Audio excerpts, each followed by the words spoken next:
The motor car is one of the most important technological inventions in the history of mankind. More so as it falls under one of two invention categories, transportation and communication, that spurred globalization and shaped the world we live in today. The convenience and functionality of the motor car makes it the most dominant form of urban transportation in many cities across the world. Abuja is one of such cities. It has one of, if not the best road infrastructure in Nigeria. The major roads are wide and smooth, and one can drive at quite high speeds for a distance of up to 10 kilometers within the city without having to slow down at road crossings. This is thanks to the many diamond and cloverleaf intersections. This distance can stretch up to 26 kilometers when heading to the airport and 40 kilometers at the edge of the city. Unarguably, no other city in the country can offer this sort of driving experience. However, the dominance of the car and the roads and highways which they require leads to a number of urban problems like suburban sprawl, traffic congestion, high infrastructure costs, environmental pollution, and social exclusion. The realization of these problems has led to a drive for walkability as a better urban and transport planning model that benefits the city, including drivers, more wholesomely. It has led to anti-car dependency movements strengthened by urbanists in many parts of the world, which, to clarify, is not particularly anti-car. The movement is valid because car dependency results in or is as a result of car-centric urban planning, design and management, which, as it so happens in Abuja, requires the urban population to use or own a car in order to fully interact with the city. This eventually demotes pedestrians and excludes social groups like the poor, disabled, aged, and children, allowing a smaller percentage of the urban population their rights to the city, which may not be too obvious to the non-urbanist eye. This video will present the factors that make Abuja have a low degree of walkability and makes it probably the most car-dependent city in Africa. It is largely inspired by a 2022 conference paper titled Reducing Urban Crime Through Pedestrianization for Inclusive Mobility of Wuse 2 District, Abuja. The link to that paper is in the description. Other references that will be made throughout this video are also linked in the description. Please don't forget to subscribe to this channel if you haven't and leave any feedback in the comments. That said, welcome to Nigerian Urbanism. In the red corner, we have car dependency. But what exactly is it? Well, it is a situation when people in urban or suburban settlements have to rely on private vehicles because it's the most favored and convenient form of transport option available to them. In the green corner, we have walkability, which is the existence of multiple means, elements, or factors that support and encourage non-private car transport, such as walking, cycling, and public transportation, by making them safe and convenient. This generates positive outcomes by reducing the dependence on the car and fostering more sustainable cities. So what corner is Abuja in? Well, to find out, we'll assess the city based on factors that influence walkability and car dependency. These are land use planning or zoning, circulation planning, public transportation, urban streetscape design, and urban management laws and policies. But before going any further, it's worth asking why Abuja should even be concerned with walkability. After all, despite its alleged car dependence, it's still one of Africa's best cities across many indices. Well, there are many environmental and economic-based reasons why it matters, but there are also social reasons like reduced crime and improved health. Here, I'd like to focus on one other social benefit of walkability, which is inclusivity. According to the UN Habitat, the form of streets is an integral part of urban prosperity, having direct impact on 5 dimensions of the City Prosperity Index, which are productivity, infrastructure development, environmental sustainability, quality of life, and equity and social inclusion. One distinctive feature about cities is that they are a place for everyone, and every person who lives in such places should have equal access to the benefits of urban life.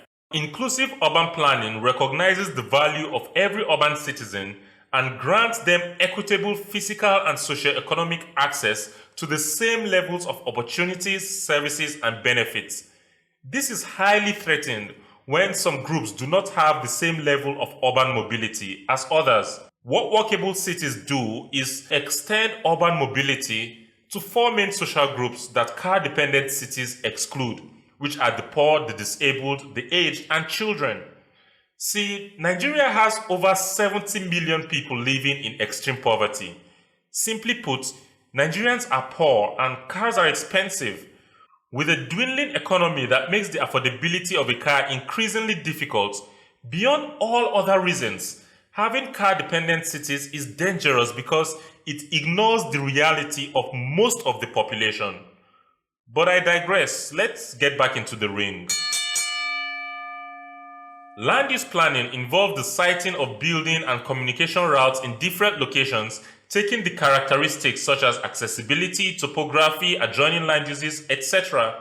of those locations and the use or nature of the building or route into consideration. The effect of this on urban mobility is in the proximity and connectedness of different uses to residents. It influences the length of trip required for residents to access other non-residential uses. Where land uses are sparsely distributed, the tendency to depend on a car for transportation is much higher. This is captured precisely in this book's introductory chapter titled "Everything is Somewhere Else." The author, Campoli, states that as a result of not so great land use planning in many parts of the USA, Americans rarely go anywhere without first reaching for their car keys. For better walkability through land use planning, primary mixed uses are encouraged to bring services closer to people. In Abuja, however, districts are mainly residential or non-residential with no specific mixed-use districts. Within residential districts, commercial and public land uses are located in district and neighborhood centers. This is usually insufficient as evidenced in the degree of land use conversions in certain districts. The best attempt at providing mixed uses in Abuja is along what are called multifunctional or mixed-use corridors, where a variety of activities are planned along major streets. This doesn't quite capture the essence of mixed uses because it still takes them away from residents.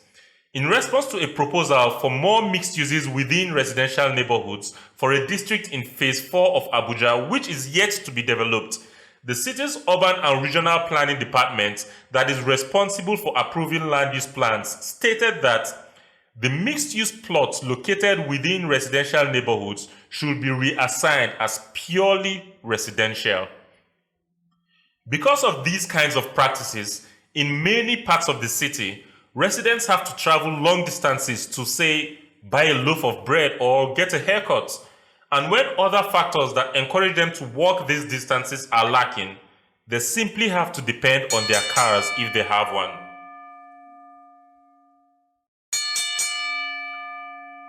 Besides the use of land, the circulation pattern also strongly influences a person's preference to walk, cycle, or drive. While land use planning determines the locational distance between uses, the circulation pattern determines the true travel distance. Circulation patterns have evolved over time from the conventional grid patterns when the primary form of travel were by foot, horses, or carriages. This pattern is considered to best facilitate walking by providing the shortest travel distances between points and more route options at intersections. Other circulation patterns are curvilinear and cul-de-sac patterns. These patterns are more common in suburban areas or areas with difficult terrain and other natural considerations. This pattern is less favorable for walking because it provides longer travel distances between points and limited route options. In Abuja, the Central Business District and Garki District are the most notable grid pattern districts. Pretty much every other developed district has a combination of curvilinear or cul-de-sac circulation patterns. Planned districts that are yet to be developed also have these patterns. For example, this district in Kabusa in Phase 3 is planned in an entirely curvilinear pattern that will highly discourage walking. To reduce travel distances for pedestrians in such districts, Abuja has walkways between building blocks in some places. However, a lot of these walkways are ignored and poorly maintained and are often blocked off by neighboring residents for security reasons. In the same previously referenced proposal for a district in Phase 4 of Abuja which is yet to be developed, the Urban and Regional Planning Department responded to proposed high cross-intersection densities by stating that the circulation network of the district collector is loaded with too many cross-junctions in the proposal, and therefore the number of cross-junctions on the collector should be reduced. The discouragement of planning cross-intersections at the neighborhood level is because they are considered to be conflict points for vehicle traffic congestion, as they have higher waiting time to cross or to turn at intersections, and they are more prone to vehicular collisions. So, while we've established that they are better for walking, they are arguably not the best circulation pattern for the car.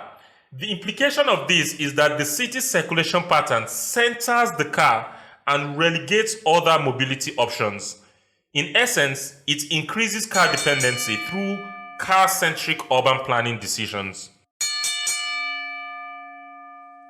Public transportation systems help minimize traffic and parking congestion, traffic accidents, energy consumption, and pollution emissions by moving a high number of people at the same time by the same means. They could be in form of bus transit, trolleybus, rail transit, tramways or streetcars, light rail transit, and rapid transit or metro. These systems contribute to walkability by supporting long-distance multimodal travel. This implies that residents can walk or cycle from their starting destination to a nearby public transport station, use the system to travel, and then walk or cycle to their final destination. Where public transportation is lacking or poor, people have to depend on smaller vehicles for long-distance travels or even for travels to transit stations. In the city of Abuja, there is currently no functional public transport system in operation. Do not misunderstand that statement. It doesn't imply that active public transport systems in the city are dysfunctional per se. It implies that they are non-existent. In the previous video, we discussed the planned transit ways that bound almost every district at the north and south and connect all sector centers.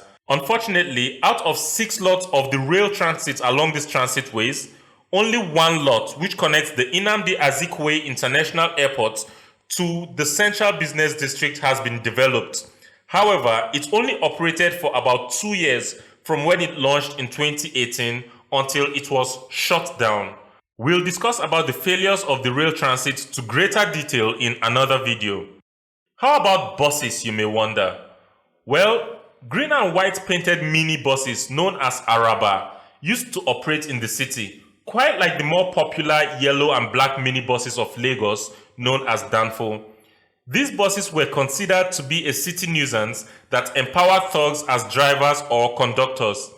So despite their contribution to public transportation, instead of a more inclusive intervention, they were completely banned from the city in 2013 to make way for metro buses. The metro buses were managed by the Abuja Urban Mass Transport Company Limited. The company launched its operations with about 500 buses, but mostly catered to transporting people between central parts of the city and urban fringes, largely neglecting intra-city transport needs. So, at morning hours, the buses ran at full capacity into the city, but almost empty the way back, and at evening hours, the same pattern repeated inversely. More so, the operations did not have specific travel times, which was detrimental during weekends and non-peak hours. Passengers could sit in a bus for 30 minutes to an hour, waiting for the bus's large capacity to be sufficiently occupied before their journey began. Eventually, despite higher transport fares, a lot of people turned to salon car taxis, which were faster and could go to more personal destinations. The Abuja Urban Mass Transport Company began to run at a loss, compounded by declining patronage, high vehicle maintenance costs, high cost of diesel, and a discontinuation of about 40 million naira monthly subsidy in 2017. Operations slowly came to a halt, and there have been no attempts at a public transport alternative since then. So currently, all transport service in the city is provided by taxis and personal vehicle owners. This worsens the city's car dependency to a point that people literally physically struggle to get into a car at major pickup points during peak hours.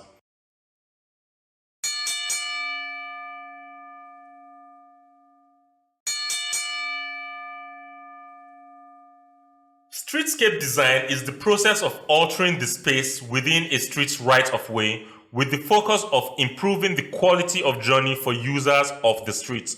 It involves the introduction of elements such as narrower driveways, wide sidewalks, street corners, trees and landscape strips, street furnishing, lighting, and so much more to achieve complete streets.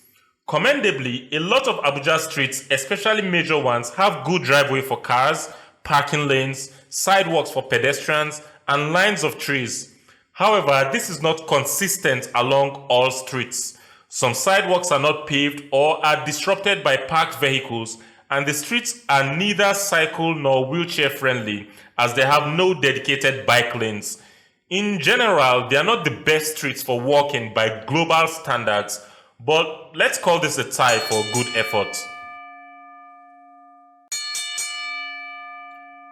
Another factor that positively influences walkability are laws, policies, and guidelines for urban planning and management that promote walking, cycling, and public transportation while demoting or discouraging private car use. A study that reviewed about 800 reports and case studies revealed that the most effective strategy to reduce car use in cities is the introduction of disincentives such as congestion charges, parking and traffic control, and limited traffic zones, which have been mostly applied to some European cities. In Abuja, however, government policies instead enhance car dependency. Examples have been provided in the case of a district plan proposal, which the Urban and Regional Planning Department showed a preference for land use planning and circulation patterns that are unfavorable for walking. The city is currently suffering from the decision to ban minibuses about a decade ago, with no functional transport alternative in operation. The city has a minimum car parking standard of 1 car for every 75 square meters of commercial floor area, and the standard for residential areas further enhances car use and affects urban compatibility. Generally, the urban planning and management policies favors the car owner over other mobility options. Here's an interesting case. Recall that in some districts, Abuja allows diverse commercial uses along major roads.